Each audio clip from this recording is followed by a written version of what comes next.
Hai semuanya, gimana kabar kalian? Semoga selalu dalam keadaan baik. Jadi welcome back di segmen Analisa Pagi, di mana kita akan mengulas untuk pergerakan dari market Bitcoin dan juga news yang ada di market. Jadi hari ini tanggal 22 Januari 2023. Selamat merayakan Tahun Baru Cina. Selamat Imlek ya buat teman-teman yang merayakan. Gongsi Pacai, semoga kita semua mendapatkan kesejahteraan di tahun yang baru ini. Jadi kita akan mulai dulu pembahasan Bitcoin-nya dari beberapa news. Teman-teman, hari ini hari Minggu, jadi kita nggak akan ada pergerakan daripada kalender ekonomi.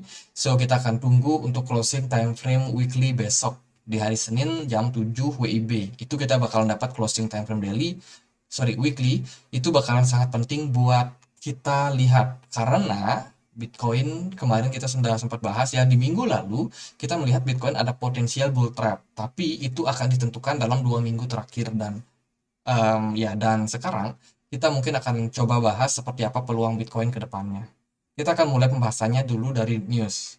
Bitcoin due new big rally as RSI copies 2011 2018 bear market recovery. Jadi banyak sekarang yang menghubung-hubungkan antara posisi Bitcoin hari ini dengan 2018. Kita sudah bahas di segmen nyangkut barang di video kemarin.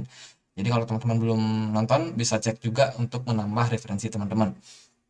Nah, pada intinya, posisi Bitcoin saat ini itu cukup mirip ya. Kalau kita cek dari segi pergerakan di TradingView, teman-teman perhatikan di sini adalah Bitcoin di 2018. Jadi Bitcoin di 2018 ini itu menunjukkan Bitcoin sudah mencapai level bottom di sini. Dan itu terjadi di akhir tahun 2018. Kemudian di Januari, teman-teman perhatikan bagaimana Bitcoin mendapatkan momentum buat bullish di sini. Nah, guys, sekarang kita juga menemukan hal yang mungkin serupa. Bitcoin bottom di bulan November 2022. Di sini dan Januari rally. Teman-teman lihat apa yang terjadi waktu rally? Rally sangat kencang, teman-teman.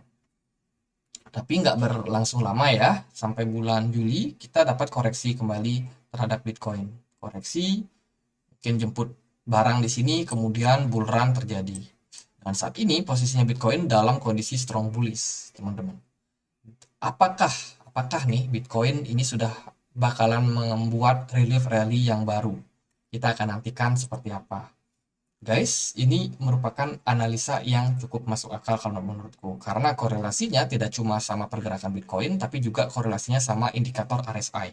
RSI terjadi pada saat ini, kondisinya kita berada dalam level jenuh ya. Jenuh beli, mana RSI? Relative Strength Index. Kalau kita cek di time frame daily, posisinya cukup mirip ya. Kita berada dalam posisi jenuh, jenuh beli. So ini mirip sekali seperti yang terjadi sebelumnya. Di sini di tahun 2019, hal yang sama terjadi juga. Akankah Bitcoin bakalan mengikuti sejarah yang pernah terjadi? Karena sejarah biasanya terulang. Ya, siapa tahu bisa terjadi. Kalau memang iya, maka bottom udah kebentuk. 15.900 kemarin itu adalah bottom buat Bitcoin. Kalau skenario ini terjadi ya. Jadi so far sekarang kemungkinannya adalah Bitcoin lebih besar peluangnya buat bullish kalau menurut aku pribadi. Terus juga ada potensial dari analis yang mengatakan ada potensial dead cat bounce terjadi pada Bitcoin. Seperti apa analisanya? Kalau kita lihat dari segi pergerakan Bitcoin, sebenarnya saat ini masih banyak orang yang juga masih belum percaya kalau Bitcoin ini sudah mencapai level bottom. Teman-teman, karena anggapan bahwa ekonomi harus pulih dulu, baru Bitcoin bisa naik. Ya, karena ada krisis, karena ada FUD, karena ada apa. Jadi banyak orang yang masih percaya hal tersebut terjadi. Dan kalau kita lihat dari beberapa indikator juga masih menunjukkan bahwa Bitcoin ini sebenarnya masih bisa mengalami tren penurunan. Akan tetapi faktanya Bitcoin justru menunjukkan potensi bullish yang sangat-sangat signifikan, teman-teman.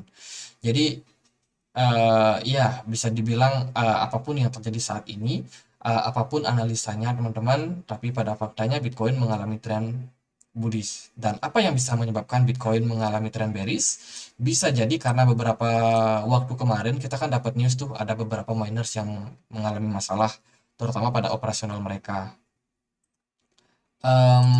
Ini ada berita dari miners ya, kita lihat bagaimana kondisi para miners itu mengalami masalah yang sangat besar. Paling kerasa sih di awal-awal kuartal pertama 2022 kemarin. Bagaimana hash rate turun, semakin turun ya, ditambah juga harga Bitcoin yang semakin turun juga, para miners akhirnya nggak bisa tutup operasional mereka. Jadi mereka harus bayar listrik, maintenance alat-alat, mereka harus beli alat-alat juga. Jadi itu nggak bisa mereka tutupi karena kerugian karena bear market.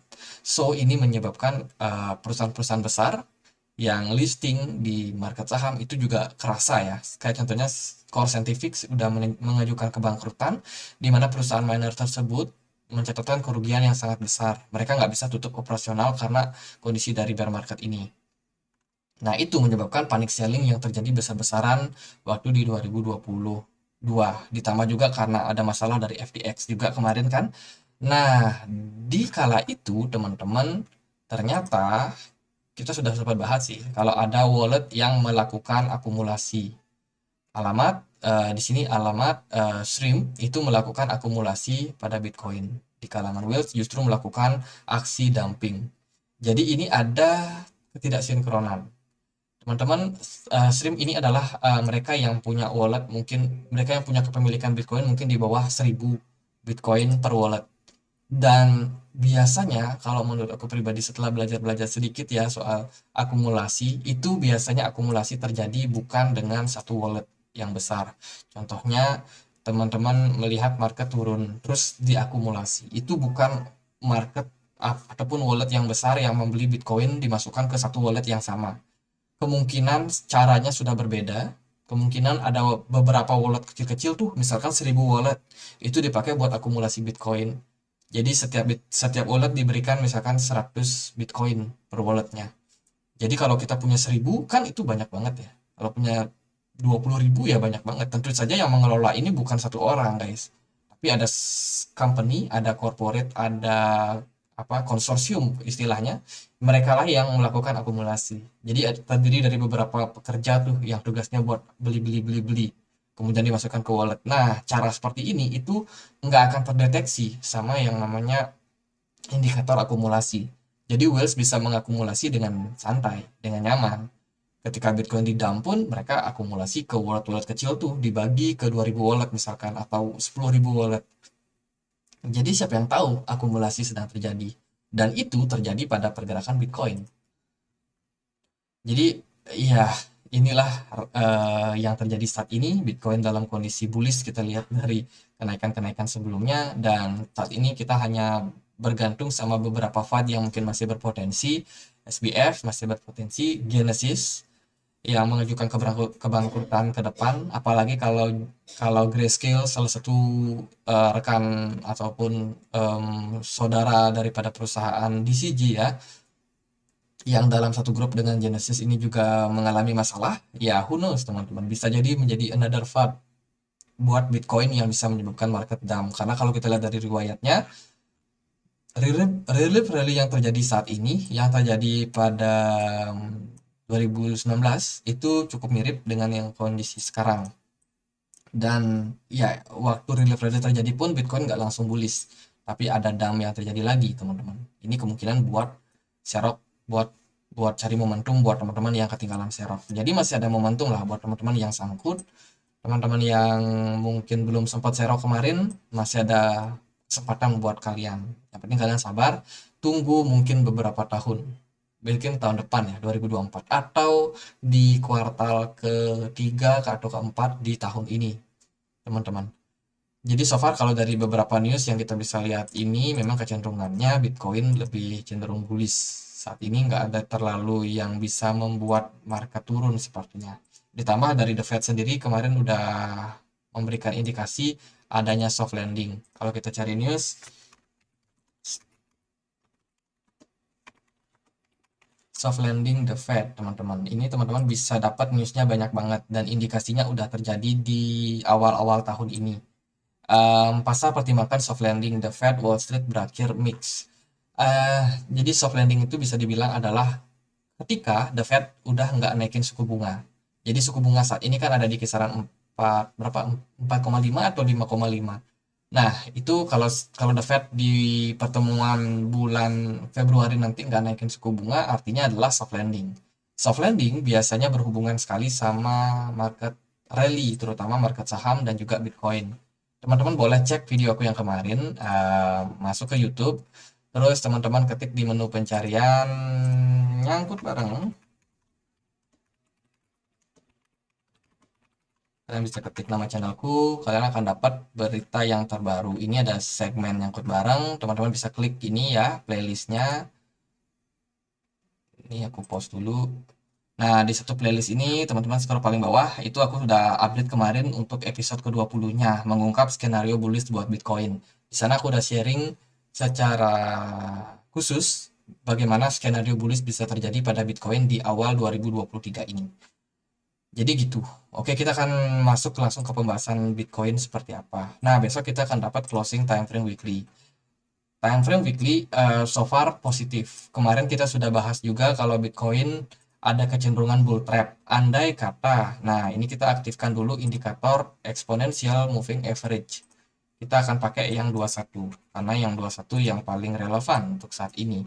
Guys, kalau kita lihat di time frame weekly, posisi dari EMA 21 ini sudah berhasil di break di minggu lalu oleh Bitcoin. Dan ketika Bitcoin break level EMA 21, apa yang terjadi? Bitcoin dalam posisi rally.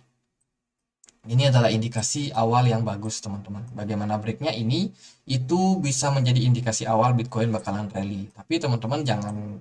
Tapi kemarin di minggu lalu kita masih sanksi sama pergerakan Bitcoin ini. Jangan-jangan bisa terjadi bull trap kayak yang terjadi saat ini di bulan Maret 2022. Pernah ya Bitcoin breakout dari EMA 21, tapi dia akhirnya bounce back balik dan akhirnya bear market terjadi.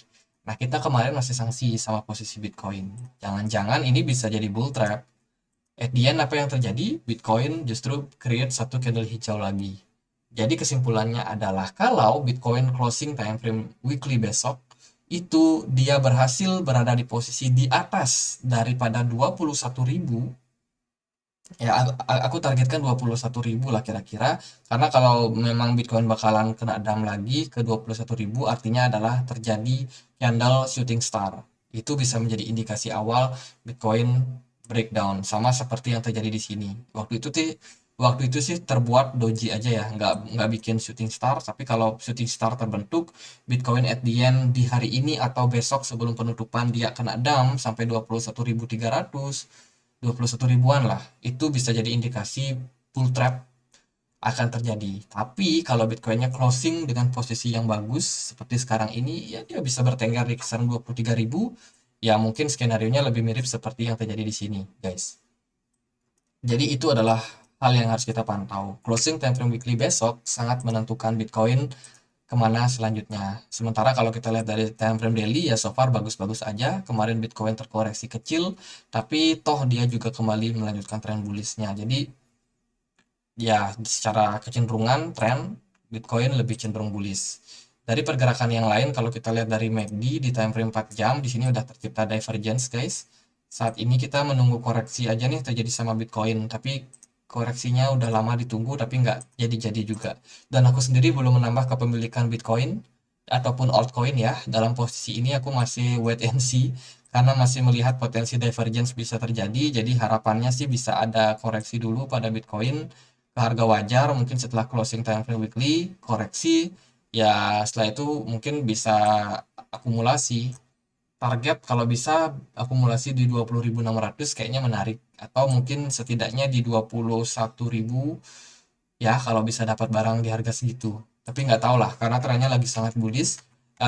Saya sendiri melihat potensial kayaknya Bitcoin nggak bakalan koreksi dalam, mungkin cuma koreksi-koreksi ringan aja.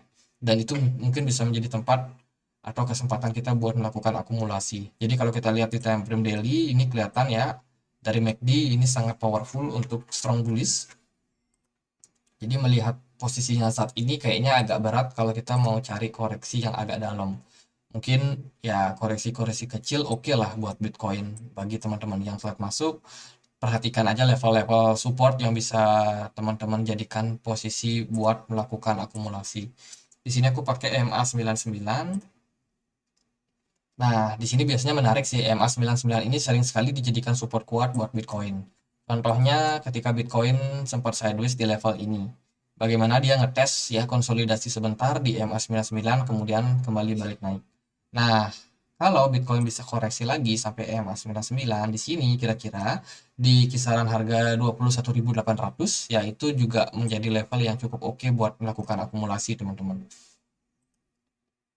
Jadi gitu aja karena Bitcoin strong bullish ya. Kita nggak bisa berharap ada dam yang cukup besar terjadi untuk kondisi saat ini. Jadi gitu aja. Congratulations buat teman-teman yang udah serok barang kemarin, yang udah DCA, sabar nunggu harga murah, ternyata cuan. Dan bagi teman-teman yang mungkin belum masuk ke market, harap hati-hati, jangan FOMO. Kondisinya saat ini Bitcoin masih dalam kondisi yang strong bullish.